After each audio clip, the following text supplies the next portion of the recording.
Right now, live at 5 o'clock, a look at the sky. Right now, you look at downtown Louisville from South Louisville. You could see that the clouds starting to get a little angry, a little interesting there as we have watches and warnings out, tornado watches, and of course, we've had some serious issues out to our west. Hello, everyone. The scene out to our west in St. Louis at this moment is not good. There's tornado damage and large hail. Thank you for joining us. I'm Doug Proffitt. And I'm Connie Leonard. Our team of meteorologists are here for you, tracking the approach of these storms. We begin with Chief Meteorologist Mallory Snell. Mallory. Good evening, you guys. Once again, we've been talking about this threat all week. It is a weather impact alert day due to our threat of severe storms this evening, lasting through about midnight. We are talking about all severe weather impacts possible, damaging winds, large hail, tornadoes as well. So now is the time to prepare. Make sure your devices are charged. Make sure you have your flashlight in case you need it if your power goes out tonight, and make sure you have multiple ways to receive warnings. One way, of course, the WHAS11 app. You can download that. You can also stream our coverage if and when we do go wall to wall with continuous coverage.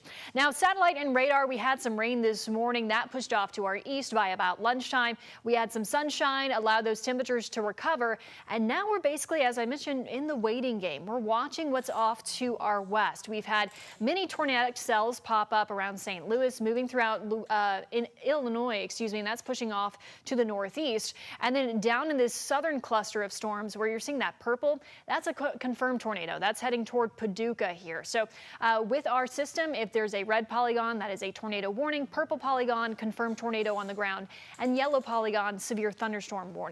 Big picture view, we have the storm fuel. This is a loop here. So our atmosphere was a little overrun after the morning showers and thunderstorms, but it really recovered here with that midday and afternoon sunshine, allowing that heat to build. And of course, we have a lot of humidity to tap into as well.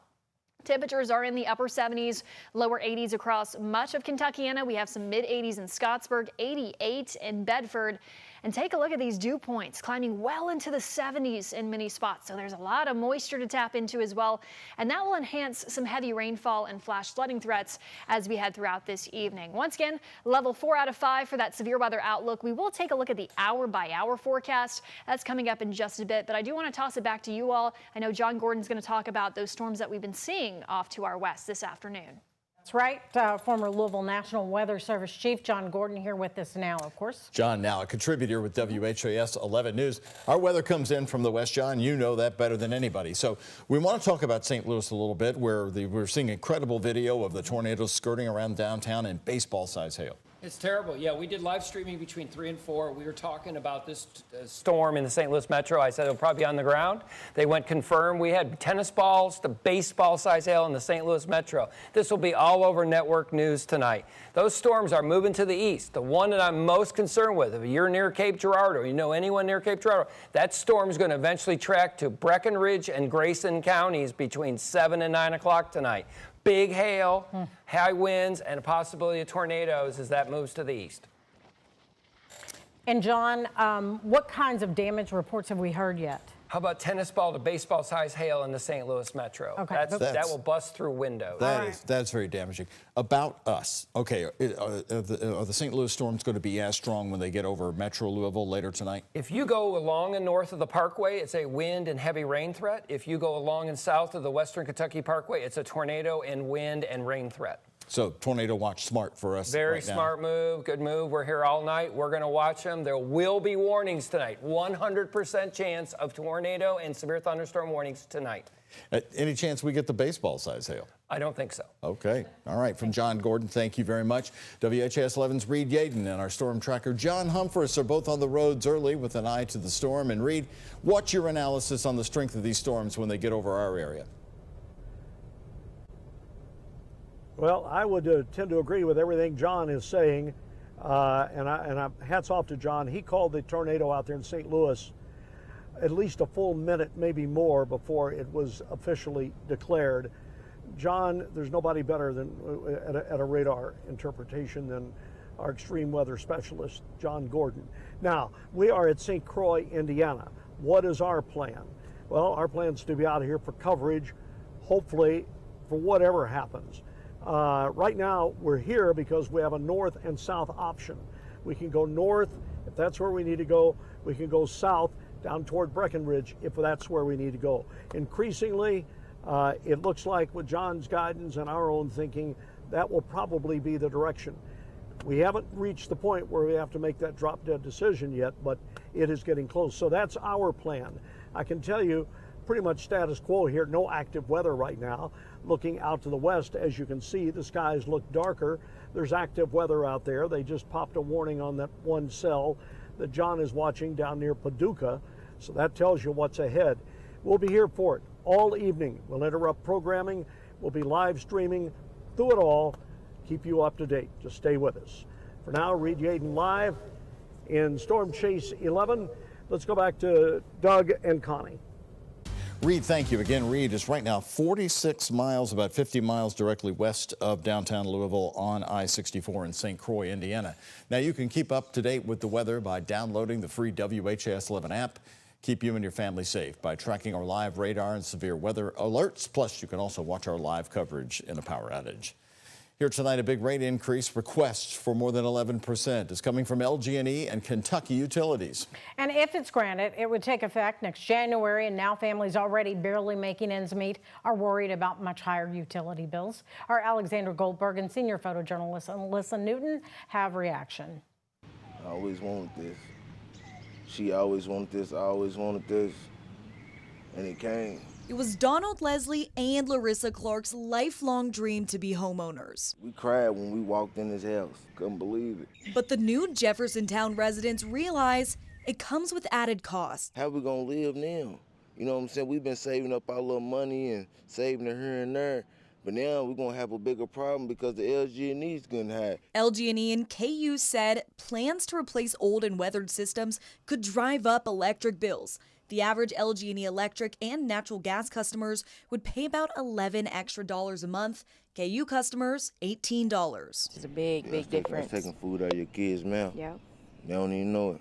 If plans are approved by the Kentucky Public Service Commission, rates would increase in January 2026. The company's Chris Whalen explains. You know, as we've seen, with these stronger storms, it really impacts our system. Plus, the aging equipment, has a greater ability to fail. LG&E says it's the wooden poles like these that can't withstand severe weather like strong winds or ice storms. So the goal is to replace those with steel ones like this one behind me. Historic weather has taken a toll on equipment. Louisville has seen near record flooding, inches of ice and snow, and 30 reported tornadoes just in 2025. When you have days like today where, you're going to have 70 to 75 mile an hour winds, our system wasn't built for that. It's just not that is not the norm. Well, LG&E has held down costs for 5 years. The last increase was in November of 2020. If approved, construction would start in 2026 and last several years. Major upgrades are underway for first responders in Fern Creek, and it promises to improve services for the entire community. Significant progress is being made on the Fern Creek Fire Department's new bunkhouse. That new facility will include 7 bunk rooms, a weight room, tornado refuge, laundry room, and 3 restrooms with showers, all built to support the needs of the men and women who protect our community. Back in October, we were told this expansion is expected to be completed by July 1st. A multi-million-dollar effort to help JCPS families who lost bus service this year could be gone by next school year. Yep, we're talking about those daily stipends for parents who drive their kids to and from school. It's part of major cuts in the district's plans to make over the next 2 budgets. Isaiah Kim Martinez talked to parents today about this, including some who believe the money is better spent elsewhere. The afternoon car pickup line wraps around Mill Creek Elementary in Shively. Waiting patiently, JCPS mom Patience Miller Carter. I'm looking forward to next year when she does get a bus. While Mill Creek does have bus transportation, it's been one of dozens of JCPS schools this year where families could qualify for a daily $5 to $10 stipend by driving their kids to and from. I didn't feel like it's something that I should have to pay taxes on. So I just declined it or just didn't bother looking into it. A $12 million initiative in all, popular for some and ridiculed by others, is on the chopping block not long before it even got off the ground. One Eastern High School employee telling me she's happy the stipends won't return, saying, quote, the money can definitely be used in a better way. You know, if you keep making these cuts, eventually you're going to have to, it's not just fat, you're going to have to cut into the bone, so to speak. Former JCPS board member Sam Corbett has been dissecting the numbers just days after the current board announced plans to cut $150 million in spending over the next 2 years, saying the district's COVID dollars have run out. It does raise the question of should we have thought that through a little better? Because we knew the COVID money wasn't going to go on forever. That was obvious. The board's proposed budget scraps the stipends for next school year, largely designed to support magnet and traditional school families who lost bus transportation this year. Days ago, outgoing JCPS Superintendent Marty Polio said that decision is not final yet, but if we do bring them back, we'll have to find something else to cut. But this next 50 is going to be a little more challenging, there's no doubt about it. Transportation for Miller Carter's 5th grader changed significantly this school year. With the change of the transportation this year, I've had to transport her back and forth because we didn't have a bus to service our address. She does not see the extra $5 to $10 a day as a major loss for parents across the district. I got a big 16, 17 gallons, so that it really wasn't going to do much on my car. So. Quick note here on the $12 million, that's actually a projection. I'm told that actually has not been spent in entirety yet. Now back to the budget cuts overall, school board members like James Craig say tax increases may be inevitable in 2026, saying they need to take a hard look at revenue streams. Doug.